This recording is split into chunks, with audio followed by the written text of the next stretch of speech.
The purpose of this presentation is to help you better understand how to fill out your lesson plan using the Physical Education edTPA Learning Plan form. The one you see in this presentation is an example of a lesson that was developed to help you better understand how to fill out the lesson plan form. What you're going to do for the purpose of this class is you're going to take the lesson plan that you have chosen and you're going to transfer all of the information to this particular form. So what I want to do over the next few minutes is I want to basically give you a description of what you're going to be transferring, what you're not going to be transferring, and to kind of identify the areas that will remain blank. Once you're done creating your lesson plan, you will upload that to eCourseware. So as we look at the top section labeled Front Matter, for teacher, you're going to include your name, the date that you're going to be teaching, the skill theme or unit, which you have four that you will be teaching, so you'll identify which one you are teaching for this particular lesson, the grade, half of you are first grade, half are third. Time, you want to include that as 15 minutes because the portion of the class that you're teaching is 15 minutes. The lesson number, which is pretty simple because this will be our first lesson, so this will be number 1. Number of students, I would put 6 to 8 because for this first lesson you're not exactly sure how many kids you're going to have. Location, you can include this as gym or you can write in campus school for the location. And then for the instructional strategy, you're going to be using direct instruction. And the reason I say direct instruction because you are going to be the one in charge. You're going to be identifying what you want the students to do and they're going to be responding to your instruction. So pretty simple for the first section. As we move to section 2, the central focus and standards addressed. In the first part, you're only going to include the national standards because those are the ones that we have focused on in class. We haven't gotten into Tennessee standards or district standards, and district standards are not going to apply to you until you get a full-time job. So for the purpose of this class, you're going to write out your objectives and, or I guess to better state it, your goals for this particular class, and then you're going to identify which national standard that goal addresses. And then you're going to become very specific. And you're going to do that by writing out what the objectives are for the lesson. So you'll have one for the psychomotor domain, you'll have one for cognitive, and one for affective. Notice the examples that are given to kind of give you an idea of what your objective should look like for each domain. As a reminder, the psychomotor domain, this is more of the motor function. Cognitive is your thinking, and then the affective is your interaction with others. Requisite skills is going to be related to what do you believe the student should be able to do in order to participate in this particular lesson. So in this example, you'll notice it says other locomotor movement skills, spatial awareness of personal space and general space, and the ability to work well with others. So for your lesson, what is it that a student should be able to do? And including 3 examples is sufficient. As we move into the next section, monitoring student learning. For formative assessment, you're basically going to identify how are you going to assess your students during your 15-minute lesson. And so again, for this one, you should have at least 1 example. You may have 2. Summative example is going to be blank, just because that's referring to how you're going to assess for an entire unit. And then assessment accommodations, this will be blank as well because we don't know our students yet and we don't have an understanding of any accommodations that may need to be made. As we scroll down, the next area is identified as materials. Equipment and materials, I want you to specifically identify everything that you're going to need for your lesson. Don't just say bean bags. I want you to identify how many bean bags you believe you're going to need to be able to teach your lesson. It's very important because when you get into class, You don't want to have to try to figure out how much stuff you're going to need. You want to have an exact amount that you have prepared. Technology more than likely is going to be blank because again we have 3 groups teaching at one time, so it's going to be very difficult for you to use any type of music or any type of technology when other activities are going on.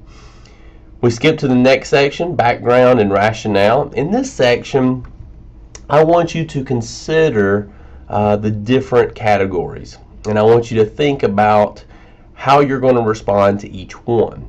Key concepts and ideas for this lesson. Notice in this example the response was skipping and space awareness, moving with objects. So if you were to look at your 15-minute lesson, what do you believe is the key concept? What is it that you want your students to learn? Academic language in this lesson. In this example, you'll see that the words are focus, aware, careful, catch, toss. This is very similar to cues. You're going to be using a certain type of language as you teach.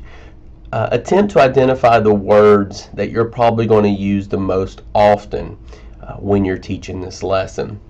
Previous lesson connections. Again, this is something that you can consider. For example, in this particular lesson, it says moving on lines, moving in personal and general space. You don't have previous lessons to compare it to, but you can consider things that would be important for students to know as it connects to what you're learning now. So again, you're going to be very general in the terms that you use in this particular section. How learning in this lesson will help future lessons. Again, consider why you're doing this. If a principal is to walk into the room and say, what are you learning today and why is this valuable? You want to understand the purpose of your 15-minute lesson. Why am I teaching them this? How is it going to help them in the future? The need for differentiated activities, assessments in this lesson. Notice what it says in this particular response. Majority of this class is at control level of skipping. Others are at pre-control and utilization levels. So for this first lesson plan, it would be very difficult for you to answer this question, so we're going to leave this one blank. But in future lesson plans, this is one that you can answer. And then connections to cultural, personal, and community assets of your students. Again, the ultimate goal is we want students to learn, and as it says here in this example, to encourage physical activity for better health, and that's a general response that you can include in your lesson plan. Procedures and timeline, this is the last major part of the lesson plan. Essentially, this is where you're going to include everything that you're going to be doing. Now, you will notice that you have different columns. You have 6. Lesson, phase, and segment, which is already identified for you, so there is no work on your end. Time, you want to consider in your 15 minutes how much time are you going to devote to each section. Description of activities, concise, sequential, use bullet points. This is where you're going to provide for me everything that you're going to be doing. So when you see the word concise, I want you to be very specific in what you're doing, because if I look at your lesson plan, I should be able to read this section and have a good understanding of what it is you're doing. Student equipment organization. Again, if you're unfamiliar with what terms mean, always look at the example that's provided. So let's look at this example. Students galloping around gym, music system with remote, polyspots scattered around gym, students go to polyspot, objects and basket against wall by equipment room. So in other words, this is where you're going to describe everything. Here is where you're going to give yourself specific information related to how the students and how the equipment is going to be organized. You want to have a game plan in mind on how you're going to use those 2 different aspects of the lesson. Reason being, as we talked about in class, this is where a lot of time can be wasted. So you want to be prepared for how you're going to organize the students and also organize the equipment. Higher order questions. You're always looking for appropriate questions, which we've discussed a lot in the class, but you're also looking for questions that's going to get the students to think. So in each of your sections, you want to consider questions that can be beneficial to the learner. Learner cues or feedback. will be different for each segment. Look at the examples here for the introduction. Gallop safely, giddy up horses, keep your back foot in back, keep your front foot in front, switch legs. Again, these are all teaching cues as it relates to galloping, which is part of the introduction. Now, in your introduction, you're not going to do a warm-up. Okay, more than anything, you're going to do a motivation. You're going to introduce them to the activity, what you're going to be doing that day, and then you're going to transition into the major task, which is the second section of the lesson plan in this particular area. So here we see it says procedures, major task presentation. As I told you in class the other day, more than likely you're going to have 1 to 2 activities that you're going to have time to teach. Now this lesson plan example is for 30 minutes, and as you can see, the major task presentation was devoted, the amount of time devoted to the major task was 17 minutes. So here, again, you're going to describe, you're going to tell how you're going to be organized, what higher order questions you developed, and then what are the learning cues and feedback. Now, when you get to the next section where it says extensions of major task, this is in reference to the 17-minute section. How are you going to make it harder? How are you going to make it easier? So here you just want to identify a couple of ways you can make it more difficult and a couple of ways you can make it easier. Anticipated refinements of major tasks. So again, we're still working with the previous section. And if you notice, in extensions and refinements, the time says NA because this isn't an actual section of the lesson plan. This is just more information devoted to the major task section. And what are refinements? That's how you want to make the process better. So you're going to remind students of certain areas of the lesson plan to help them focus on how to improve upon what they're doing. And then you have application of major task. Again, this is a section that you're probably, some weeks you may have to fill this section out, some weeks you may not, because application of major task is referring to how do we take what we just learned and how do we apply it to an activity. So when you look at your lesson plan, you may have 2 activities located here, and that may be your entire lesson plan. But if you have an activity that applies what you learned in that first task, then you're going to fill out this section. Just a couple of more things and then we'll be done.